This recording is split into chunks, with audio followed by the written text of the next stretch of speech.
Welcome back. I am Shaggy, Philolitea. You can call me Shaggy, you can call me V, you can call me Vincent. Do not call me Vinny, and I hate Vince. Shags is good though. Shags is my favorite, because that's like the only thing I haven't done since I became me the last 4 years, is Shag. Yeah, Shag, I haven't done any of that.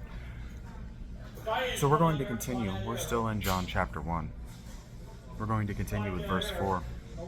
In him, that is Jesus, was life. Now, this is very interesting, because the footnote says, or was not anything made. Oh, I'm sorry. 5. I went to the wrong footnote. Or grace in place of grace. Now, here's the thing. There's a mystery in that, too. These footnotes. See, this is why the ESV is supposed to be very good.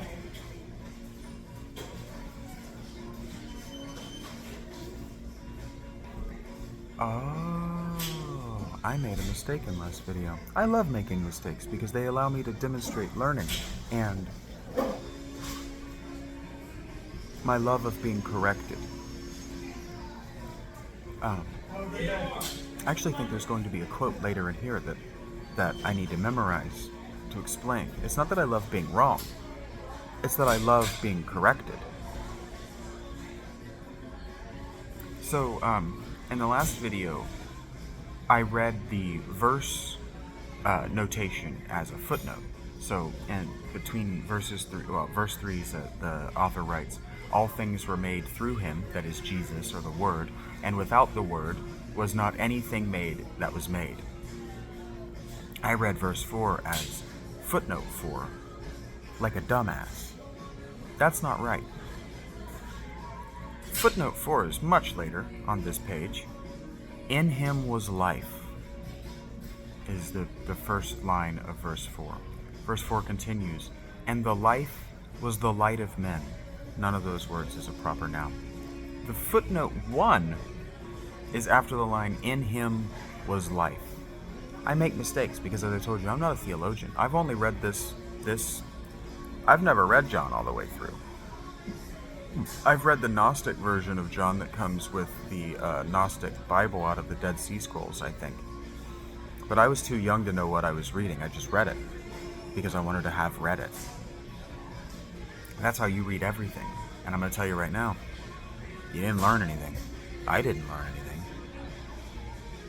I remember the foreword, the afterword, and all of the lectures that I've listened to about the Gnostic and the Nag Hammadi and Dead Sea Scroll canons better than I remember those actual texts, minus Thunder Perfect Mind. Thunder Perfect Mind is something I've read dozens of times. I used to drop acid and read it. Sometimes when I'm just crying and I don't know why, I read it.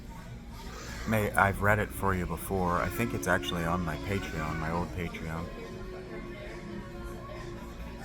The footnote here, in him was life, also could be read, or was not anything made. That which has been made was life in him.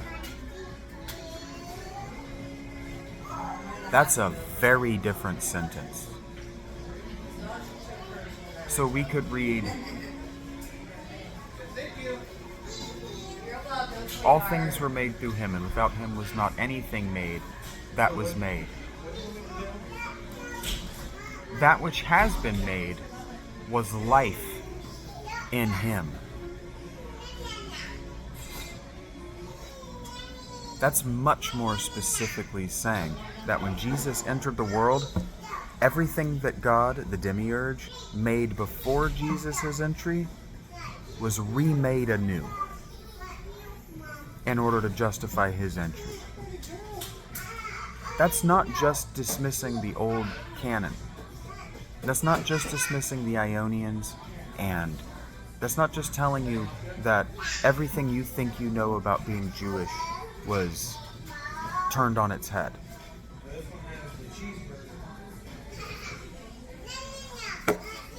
That's telling you that even science, no amount of science, I'm speaking directly to you, Montauk Project, No amount of science can send you back to the historical moment of Jesus. John is telling you right now, there was not a historical moment of Jesus. You won't find it. It's not there to be found. Looking for it's going to drive you to Socrates. That's why there's no aletheia to Jesus' life. You understand I'm hitting this table because you've watched episode 3 and you know that this table is aletheia. There's no aletheia to find in Jesus' life because he might not have actually lived. John is telling you outright Jesus may not have lived. Right there.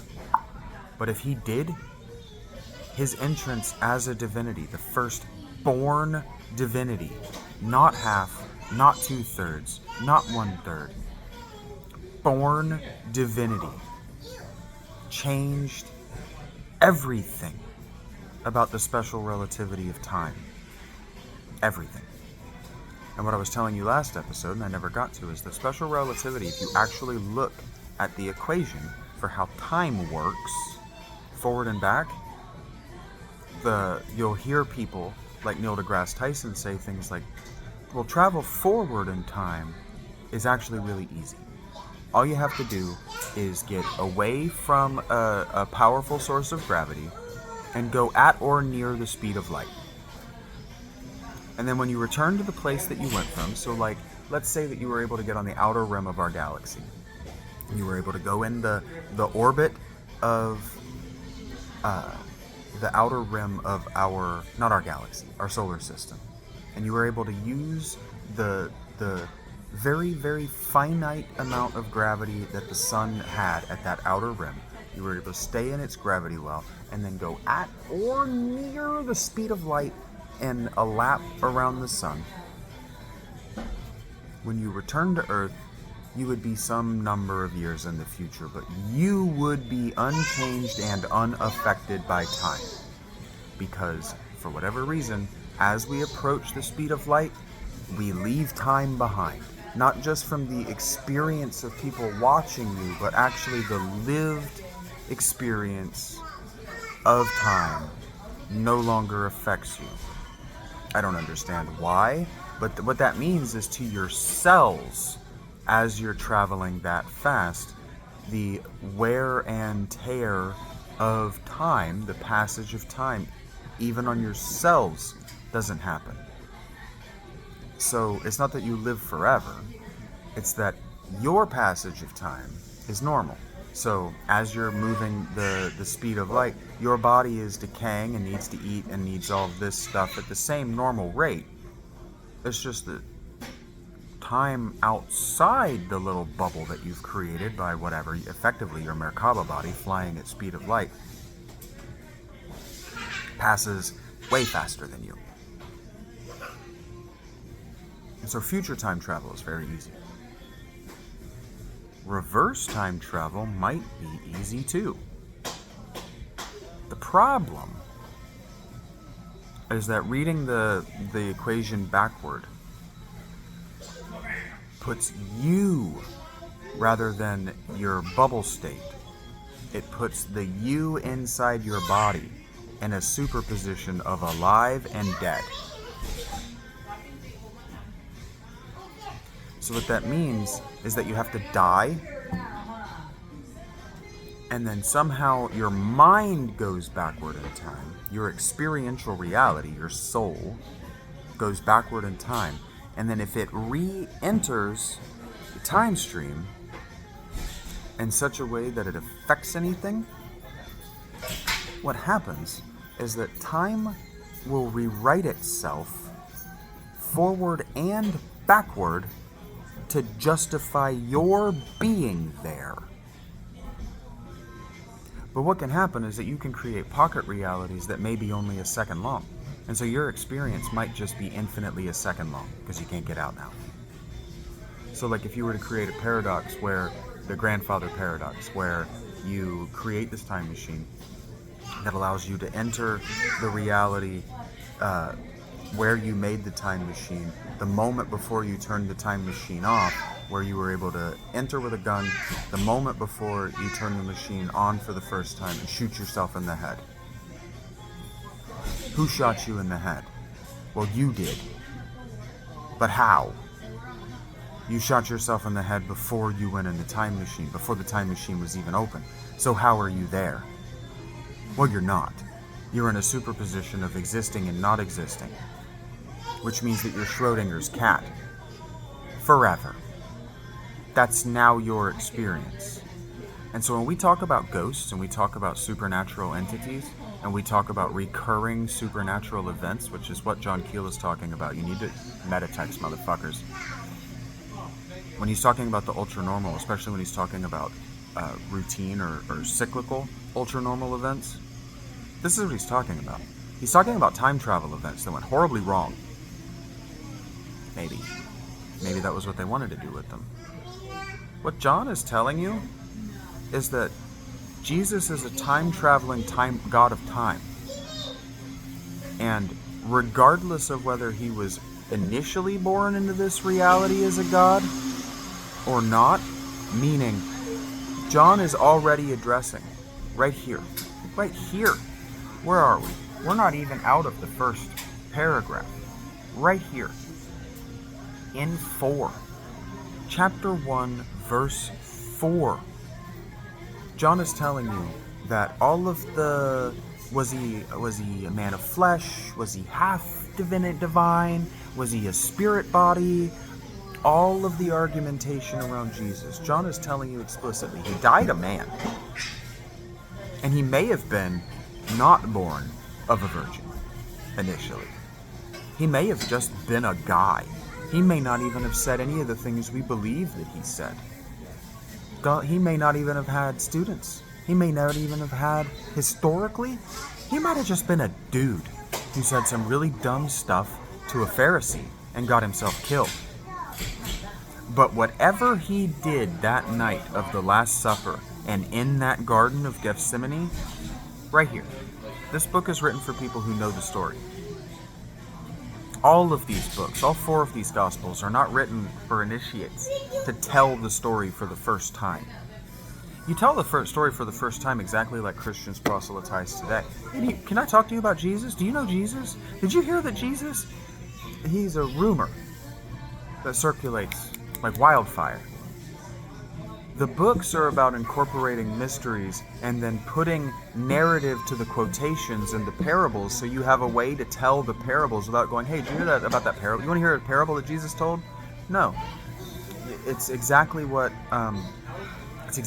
good Christians do today. I had an erstwhile friend, let's say. I had an acquaintance who used to do this. Anytime I would say anything, a Bible passage. You read it and you go, okay, yeah, that is applicable. Jesus did say that. That's helpful. Thank you. That's what these are for. But not John. John is Gnostic. John is trying to tell you things about physics, about astrophysics, about the metaphysic. He's trying to tell you very, very advanced science. Right here in the book. Right here at the beginning. There's Hermeticism. Right there at the beginning. In him was life, and the life was the light of men. And so what he's saying, whatever happened that night, Jesus broke time. Jesus went back and was his own father. That sort of thing. Jesus made it happen. Whatever the ritual was, he succeeded. No one else has ever done it, is what John is saying. And this is where feminism comes from. This is where neo-paganism comes from. This is what the I Am cult is. And yeah, you need to be worried about I Am, especially if you're a Christian. You need to be worried about Adventism. You need to be worried about Jehovah's Witnesses. You need to be worried about Mormons. All of these churches, all of these individuals in these churches, whether they know it or not, are fucking around with time magic. They're trying to bring about the end of it. Not the ritual magic. The end of time. Because at the end of time, they get to pick where they re-engage with time and where the universe makes a pocket bubble universe for them that benefits them in the very specific way they want. And you understand that is the greatest of all evils. You understand that's called holy suicide. Like, you understand that's sacred suicide. Like, you understand that's what Jesus did. Jesus set off a spirit bomb on the timeline. And this book is telling you that. This book is canon. Look at the other books that it's trapped in here with. This is canon. This is what happened. And this is what that book means. I'm serious. I'm not threatening. I'm not being angry. I'm being conspiratorial because I can't say this stuff too loud. I'll get fucking murdered for this. Do you understand that? Do you understand that people were hunted down? The Gnostics were hunted down and murdered for being right? Like, do you understand that? Do you understand that they went to their deaths? The Cathars. Everyone who believes properly went to their deaths singing praise hymns. Because like Socrates, they understood the truth. Murder sends you right to the lap of God. Somebody murders you, right to the lap of God, no matter what you did wrong. Why do you think the Vikings were so obsessed with getting murdered? Why do you think they knew that the only proper death is to be murdered? The only way you're ever mourned after you die, you are mourned, is if you're murdered. Do you not realize that? Taking yourself, you're not mourned, you're resented. If you die of an illness, the illness is resented. You aren't mourned, the illness is resented. Only if you're murdered. Even accidental deaths, you're not mourned.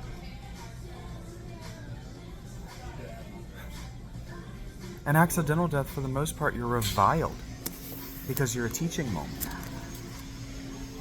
Have you never thought about any of this? Is this not obvious to you? Am I like speaking deep, deep truths? Are you having to pause like a lot? You gotta comment. You gotta tell me.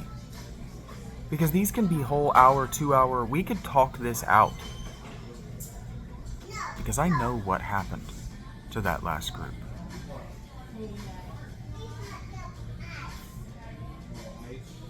They were afraid to man up and tell me that I got too deep. And let me tell you, ladies, gentlemen, young people learning to engage in sexual behavior, you have to tell your partner when it's too deep and it hurts. You have to. If you don't, they don't know they're hurting you. And you might say, well, hurt is just temporary.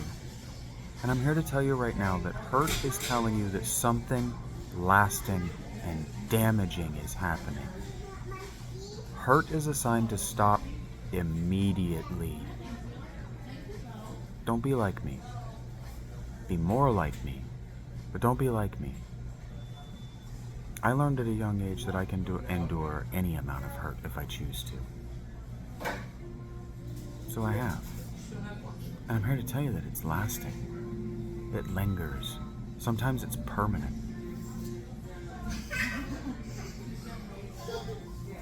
So I'm going to go refill my coffee. I'm going to have another smoke for the pain management. And then, well, you know, hunger pains in the case of the tobacco. And then my left side is destroyed.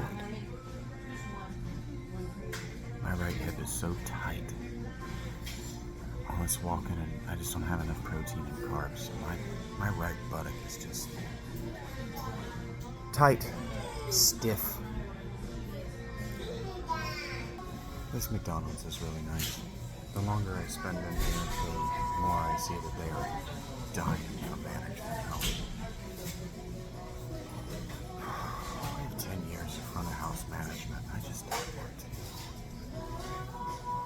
Selfish, isn't it? They need help. They need it bad.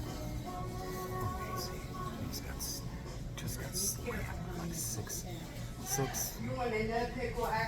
people just wanting one sandwich all in a row, so she wasn't able to put her cups up in the fucking front of house management instead of paying attention to what's actually being ordered. Comes over after she just turned and burned 6 people so fast. Got me a fresh coffee, because Macy needed help with a coupon, she bitched at her. I just don't like that shit. We're in peak, put your shit away, blah, blah, blah. It's like, she just turned and burned 6 customers. She just made the store like $25 and had personal conversations about what those people used their first names, knew where they were, why she hadn't seen them in a few days, talking to them about their vacations and their kids. Turn and burn done. No downtime on the register. Are you fucking kidding me? You're gonna yell at her? Had no idea she just did that. That's terrible management. This store needs so much. I mean, this woman helps this fucking guy. God damn this store.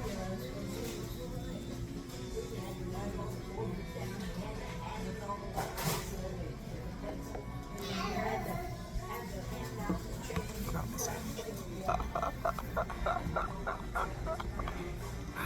Oh my god, that was an endeavor. That was hilarious. She's so mad at me. The manager got so mad at me.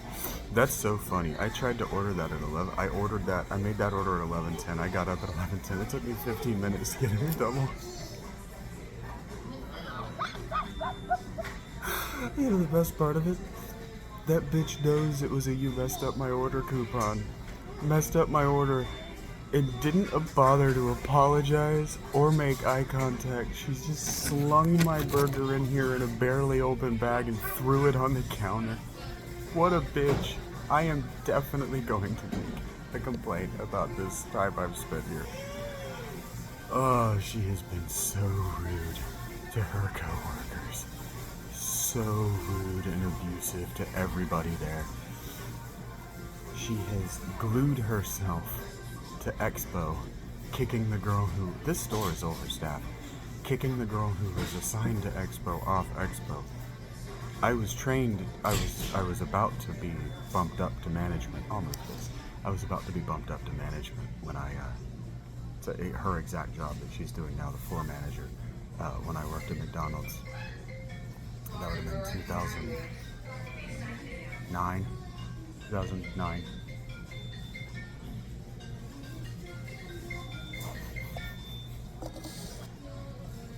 So I know the job. I know what she's supposed to be doing. And what she's not supposed to be doing is Expo. She's not supposed to glue herself to a station so she can't see the floor, she can't see the flow of traffic, she can't see her customers. She can't troubleshoot that stuff. But anything. She was supposed to give about 9 customers in a row. Starting at 262 and I think actually about 13 customers. The last one we left was 276. Every single one of them should have got a free fry coupon like I got. Every one of them should have got a, sorry, your order should not have taken 15 minutes. Not at peak. Not when all you got was a sandwich. All of them got a sandwich. There was one woman right in the middle who got 6 kids' meals and some drinks, and she took it out on all of us. She threw that woman's kids' meals on there and then didn't provide anyone to help her outside. So I actually carried her kids' meals and her drinks outside for her. She should have thrown me $1. That's on her, but that's whatever. She should have thrown me $1, but she turned her back on me and she was saying thank you, so she didn't have to, and I just walked away. I didn't stand and like, you owe me $1. People don't know. This is a small town. I'm not worried about that. I'm telling you, because the next time a stranger helps you with something, give them $1. And if they say no,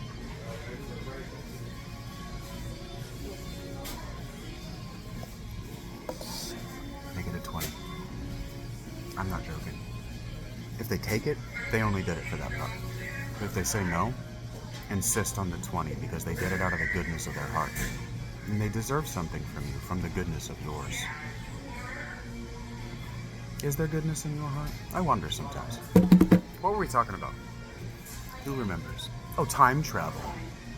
We were talking about how Jesus died and traveled back in time and made himself. Pretty cool shit. That's what happened. That's what this book is saying happened. And now I need to eat again because I'm starting to get jittery.